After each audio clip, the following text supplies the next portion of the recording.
Hi and welcome back. इस session में हम जान सकेंगे कि टेलर पॉलिनोमियल्स एंड अप्रॉक्सीमेशन का कॉन्सेप्ट क्या है और ये किस तरह से मशीन लर्निंग या डीप लर्निंग के लिए इंपॉर्टेंट हो सकता है। मैं फ़ाद हुसैन हूँ। आप ये वीडियो मेरे यूट्यूब चैनल फ़ाद हुसैन CS से देख रहे हैं। इससे रिलेटेड प्रीवियसली तमाम वीडियोस मेरे यूट्यूब चैनल फ़ाद हुसैन CS पर मौजूद है, जबकि कंटेंट रिलेटेड इधर मैं जो बुक से चीज़ें शेयर कर रहा होता हूँ या स्लाइड या वट एवर, जब कोड की ज़रूरत होती है तो कोड को, तमाम चीज़ें मेरे ब्लॉग फ़ाद हुसैन CS blogspot.com पे, ये दोनों लिंक मेरे वीडियो के डिस्क्रिप्शन पर मौजूद है, विद ईज़ आप वॉच कर सकते हैं।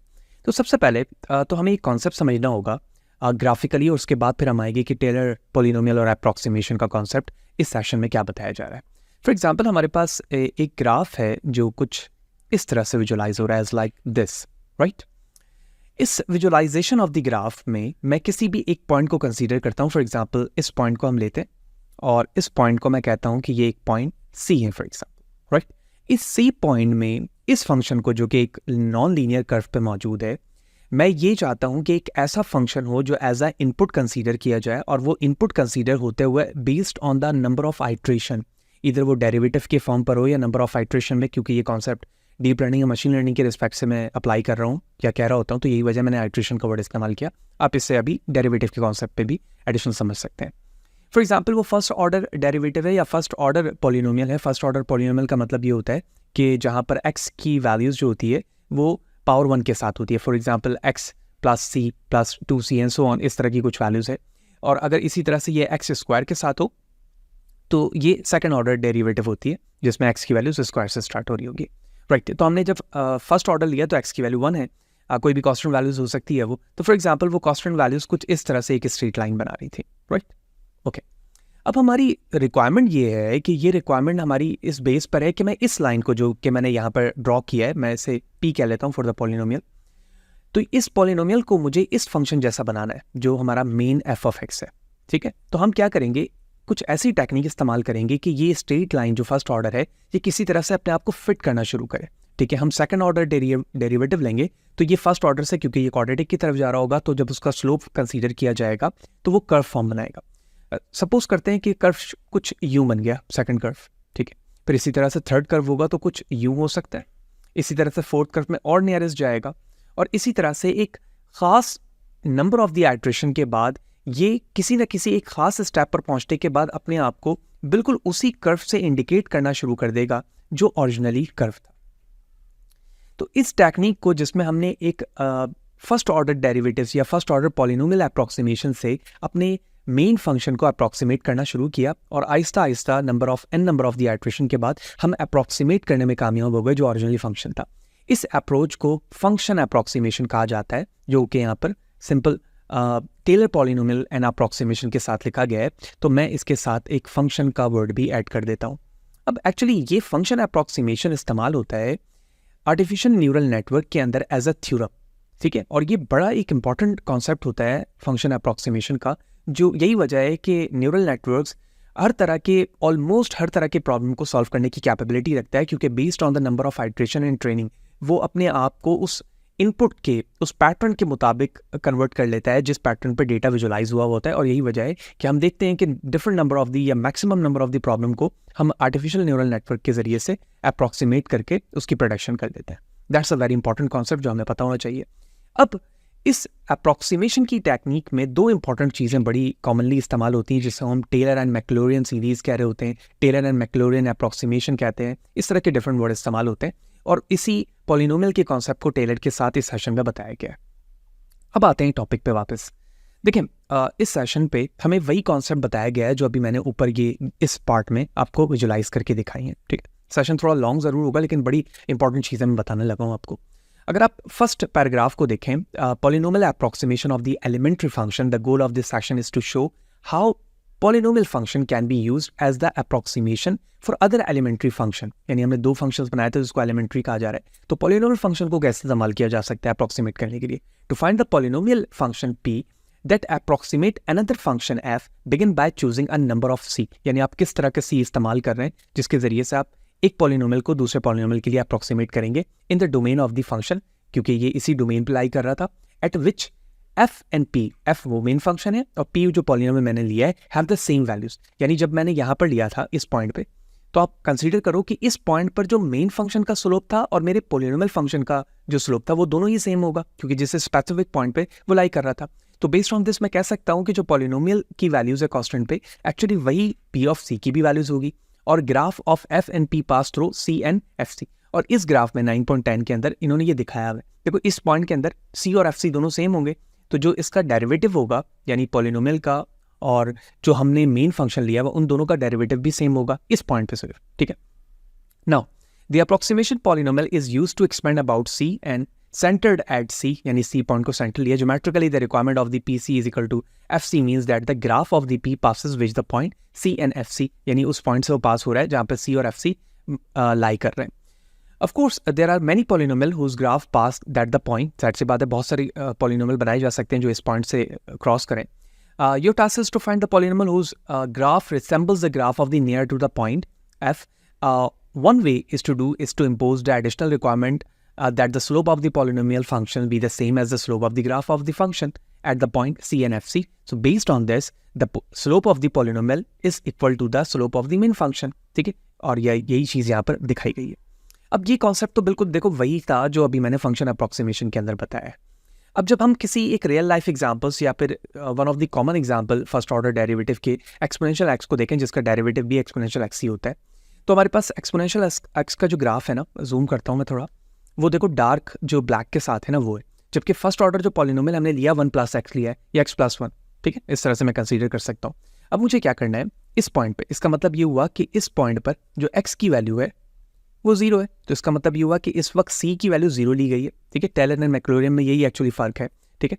तो हम c की वैल्यू 0 से लेकर भी इसको अप्रॉक्सीमेट कर लेते हैं। तो हम क्या है बताया जा रहा है कि for the function exponential x the first order polynomial equal to p1x is equal to a0 plus x1 x, और जब हमने f of x लिया जो मेन फंक्शन है उसका डेरिवेटिव लेंगे तो एक्सपोनेंशियल x का एक्सपोनेंशियल x ही होता है, और जब वैल्यूज पुट की जाएगी x की 0 तो जो एक्सपोनेंशियल x है वो भी 1 देगा और जो उसका डेरिवेटिव है वो भी 1 देगा, यानी ओरिजिनल फंक्शन और डेरिवेटिव दोनों की वैल्यू सेम आ रही है। तो इस बिहाफ पर p of 1 a0 plus x1 you can use the condition this one, यानी ये कंडीशन इस्तेमाल की जा सकती है जब वैल्यूज पुट किया जाएगा to conclude that a0 equal to 1। इस बिहाफ पर a0 की वैल्यूज 1 आ जाएगी। Moreover because the first order derivative of the function polynomial function is equal to a1, क्योंकि वो 1 आ रहा है तो 1 के बराबर a के बराबर हो रहा है। So you can use the condition p1-0 is equal to f-0, यानी पॉलिनोमियल के first order derivative and function का फर्स्ट ऑर्डर डेरिवेटिव 0 कांस्टेंट के रिस्पेक्ट से बराबर हो रहा है a1 0 के। तो मैं कह सकता हूँ कि p1 x1 बराबर हो जाएगा 1 + x के। तो बिहाफ ऑफ दिस ये जो p1 x1 है वो इस पॉइंट पर आकर क्या कर रहा है, स्लोप कर रहा है, यानी इसे टच कर रहा है। जो सिनेरियोज हमने स्टार्टिंग से यहाँ पर देखा था वही चीज़ें यहाँ पर दिखाई जा रही हैं फर्स्ट ऑर्डर डेरिवेटिव के साथ। अब देखो जब मैं इसको एक्सपेंड करता जाऊँगा, एक्सपेंड से क्या मुराद है, यानी मैं एक फर्स्ट ऑर्डर डेरिवेटिव निकालूँ, सेकंड निकालूँ, थर्ड निकालूँ, तो ये आहिस्ता आहिस्ता अपने आप को क्या करेगा, इस कर्व से मैच करना शुरू करेगा, ठीक है। वो कर्व किसी भी फॉर्म पर होता है लेकिन एक खास पॉइंट के जाकर ये क्या करेगा, अपने आप को अप्रॉक्सीमेट कर लेगा, ठीक है। इसी चीज़ को देखो अब क्या किया जाएगा, second order derivative. Second order derivative में मैंने क्या किया, 1 + x + 1/2x²। अब ये चीज़ें कैसे आ रही हैं ये अभी हमें टेलर के कॉन्सेप्ट पे समझ में आ जाएगा, अभी सिर्फ आप अप्रॉक्सीमेशन के कॉन्सेप्ट को समझो, ठीक है। तो सेकंड ऑर्डर डेरिवेटिव ये हुआ, सेम लॉजिक के साथ इसका डेरिवेटिव निकाला जाएगा। तो इस तरह से ये क्या होगा, अपने आप को एक्सपेंड करता रहेगा।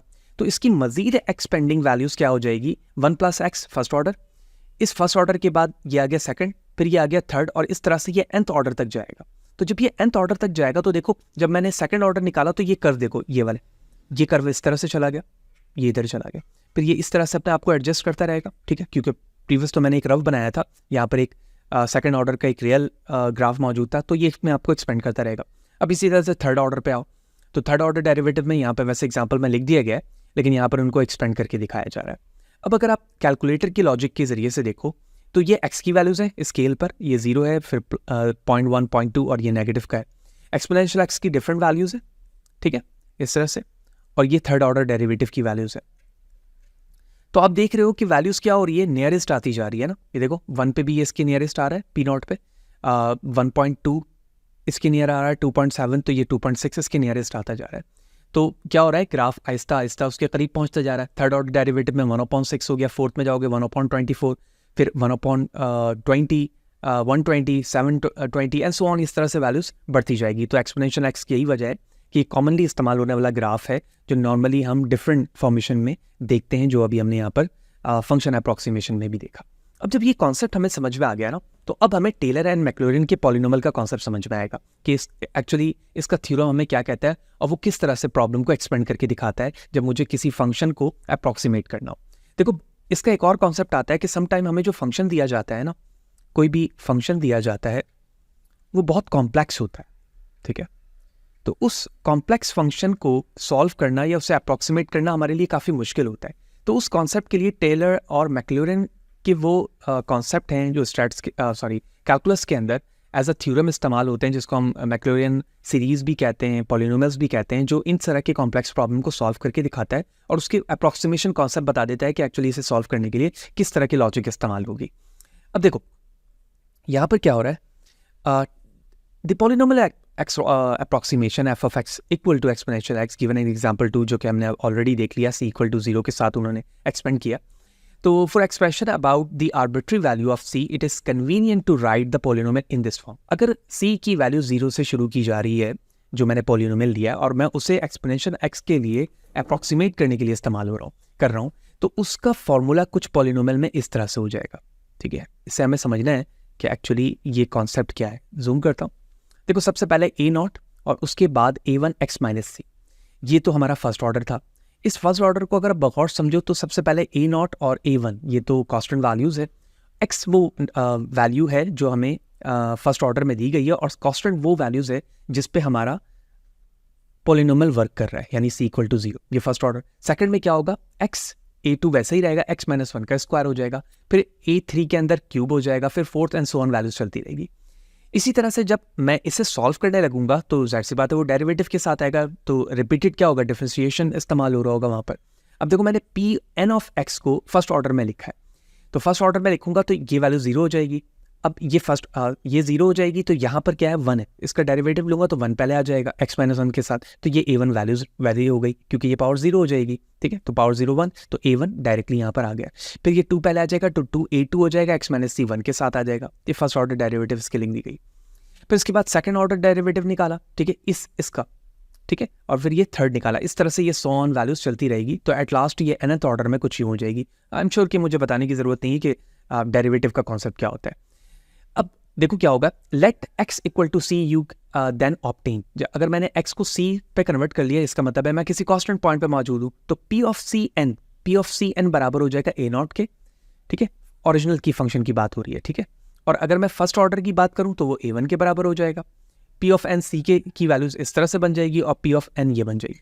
इसका मतलब ये हुआ कि टेलर या पॉलिनोमियल, मैक्लॉरिन पॉलिनोमियल हमें ये बताता है कि एक फंक्शन को अप्रॉक्सीमेट करने के लिए ये मेजर फंक्शन है जो इस्तेमाल होगा, जो आपके स्पेसिफिक पॉइंट पर अपने फंक्शन को, पॉलिनोमियल को एक्सपेंड करता रहेगा और based on the derivative values वो अप्रॉक्सीमेट करेगा, ठीक है। ये इसकी nth ऑर्डर फॉर्म भी हो सकती है जो यहाँ पर मौजूद है। अब हमें ये समझना है कि टेलर या मैक्लॉरिन पॉलिनोमियल एक्चुअल डेफिनेशन के रिस्पेक्ट से या इन अ फॉर्म ऑफ नोटेशन कैसे लिखा जा रहा होता है, जो अभी हमने इस एग्जाम्पल में भी देखा था, क्योंकि यहाँ पर आप देख रहे थे कि 1/2, 1/6, 1/24 इस तरह से फॉर्म आ रही थी इसकी वैल्यूज़ की, ठीक है। तो पॉलिनोमियल हम समझ चुके हैं, अब डेफिनेशन समझते हैं। देखो, डेफिनेशन पे लिखा हुआ है definition of the nth Taylor polynomial and nth Maclaurin polynomial, ठीक है। अगर फंक्शन है जो कि n डेरिवेटिव पे एट c की वैल्यू 0 जो अभी हमने कंसिडर की है, then the polynomial will be p of n equal to p of c plus first derivative of c x minus 1, second derivative 2 factorial x माइनस c का square, इसके बाद थर्ड डेरिवेटिव आ जाएगा, फोर्थ डेरिवेटिव आ जाएगा, so on. लेकिन अगर मैं इसी c पॉइंट को नॉन जीरो लूँ तो हम इसे कंसीडर कर रहे हैं, लेकिन जीरो के साथ लूँ तो वो टेलर पॉलिनोमियल बन जाता है। क्यों? क्योंकि वहाँ पे c की वैल्यू 0 होती है। अब देखो, जहाँ जहाँ c मौजूद था उसे मुझे क्या करना होगा, 0 करना होगा। तो इससे देखो, जब मैंने इसको x के साथ टेलर के लिए लिखा तो f of 0, f first derivative 0, second derivative 0 of 2 factorial and so on values, so it's called the end Maclaurin polynomial. तो इसका मतलब ये हुआ कि जब मैं किसी कांस्टेंट वैल्यूज 0 के साथ यूज करूंगा इसी पॉलिनोमियल को, तो वो मैक्लॉरिन होगा। और टेलर का मतलब ये है कि आप किसी नॉन जीरो एलिमेंट पर जब उसे चेक करोगे तो उसकी जो एक्सपेंडिंग होगी या उसकी अप्रॉक्सीमेशन होगी वो टेलर पॉलिनोमियल की बिहाफ पर वर्क करेगा। Hope you understand the concept के दोनों में मेजर फ़र्क क्या है। अब देखो, जो टेलर पॉलिनोमियल के कॉन्सेप्ट पे हमने देखा था एक्सपोनेंशियल एक्स को, उससे अब मैं देख रहा हूँ मैक्लॉरिन फॉर्म पर। सेम फार्मूला है, ठीक है, सॉरी सेम क्वेश्चन है, बस फार्मूला हम डायरेक्टली यूज़ कर लेंगे मैक्लॉरिन वाला, ठीक है, जो अभी यहाँ पर मौजूद था। तो मैंने लिख दिया 1 + x 1/2 factorial x square and so on, ये फार्मूला हो गया जो हमें गिवन है। Finding Taylor polynomial for log N, ठीक है, जिसको हम ln x लिख रहे होते हैं। तो टेलर की जितने भी पॉलिनोमियल है p0 p1 जो हमें डेरिवेटिव के फॉर्म पे चाहिए होगा, तो हमने क्या किया, जो मेजर फंक्शन था हमने उसको f of x first derivative, second, third, fourth के फॉर्म पे लिख लिया, सारे डेरिवेटिव आ गए। अब इनकी वैल्यूज़ किस पे, कांस्टेंट की वैल्यूज़ 1 पे अप्लाई करना है, सारे 1 पे अप्लाई कर लिए, सारी वैल्यूज़ आ गई। अब मुझे क्या करना होगा, सारी वैल्यूज़ को पुट करना होगा, ठीक है। तो सारी वैल्यूज़ को पुट करने के बाद आप देखो p1 की वैल्यूज़ पुट कर लिया, ठीक है, p0 p1 हो गया, p2 हो गया, p3 p4 and so on.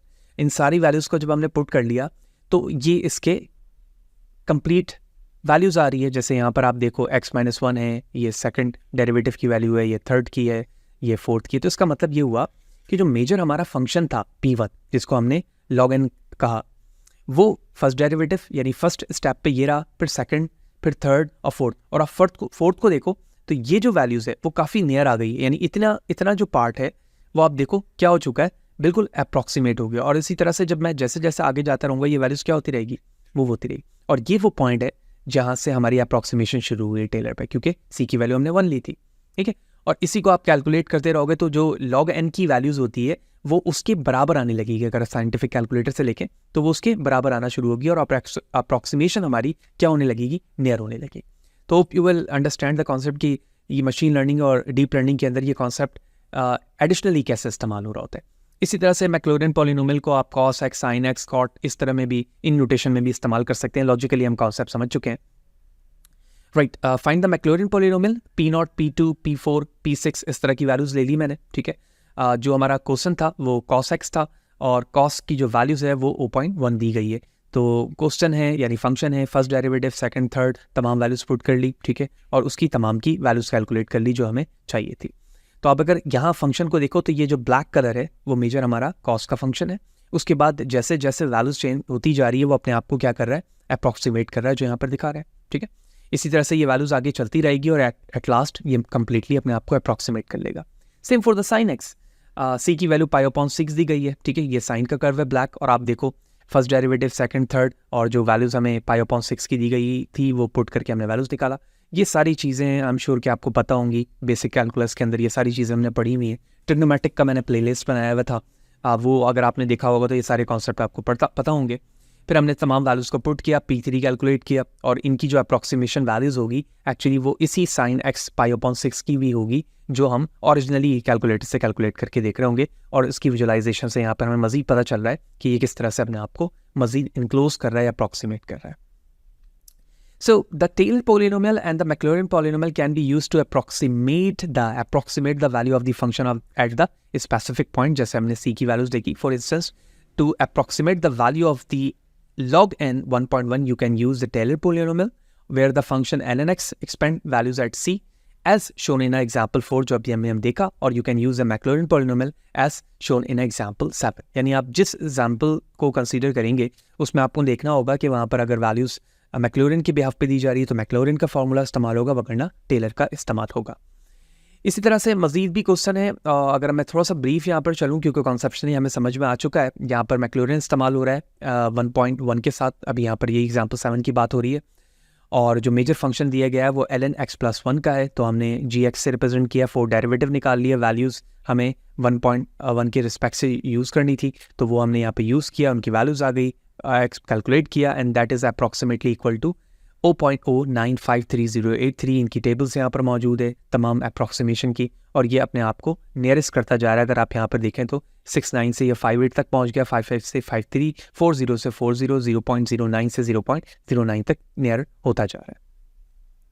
The last concept here, reminders of our Taylor polynomial. जिस तरह से हमने सीरीज़ के अंदर ये कॉन्सेप्ट देखा था जहाँ पर हम अल्टरनेटिंग सीरीज़ को देख रहे थे, तो वहाँ पर भी हमारे पास रिमाइंडर्स का कॉन्सेप्ट मौजूद है जिसे आप एस ऑफ एन से रिप्रेजेंट कर रहे थे, राइट, तो मेजर चीज़ हमने इस सेशन पे कवर की कि एक्चुअली मैक्लॉरिन और टेलर पॉलिनोमियल एंड अप्रॉक्सीमेशन का कॉन्सेप्ट क्या है। जैसे जैसे हम आगे जाएंगे तो टेलर एंड मैक्लॉरिन सीरीज़ को भी कॉन्सेप्चुअली समझेंगे और फिर पावर सीरीज़ के कॉन्सेप्ट को भी देखेंगे कि किस तरह से ये वर्क करता है। लेकिन मेजरली हमें इस सेशन में, ये एक इंपॉर्टेंट सेशन में कवर किया कि अप्रॉक्सीमेशन का कॉन्सेप्ट है क्या, और मशीन लर्निंग या इधर डीप लर्निंग के अंदर ये कॉन्सेप्ट किस तरह से एक इंपॉर्टेंट फंक्शनल को परफॉर्म करता है हमारे प्रॉब्लम को सॉल्व करने के लिए। Hope you understand all aspect. फिर भी कोई सवाल हो, कोई चीज़ अगर समझ में ना आई हो, कमेंट सेशन पर मुझे ज़रूर बताएं। इस हवाले से फिर आपको बर वक्त जवाब देने की पूरी कोशिश करूँगा। चैनल पर नए हैं तो ज़रूर सब्सक्राइब करें, सब्सक्राइबर बहुत ज़रूरी है ताकि मोटिवेशन बरकरार रहे। नेक्स्ट सेशन पर जाएंगे तो हम 9.8 को डिस्कस करेंगे। सी यू देयर।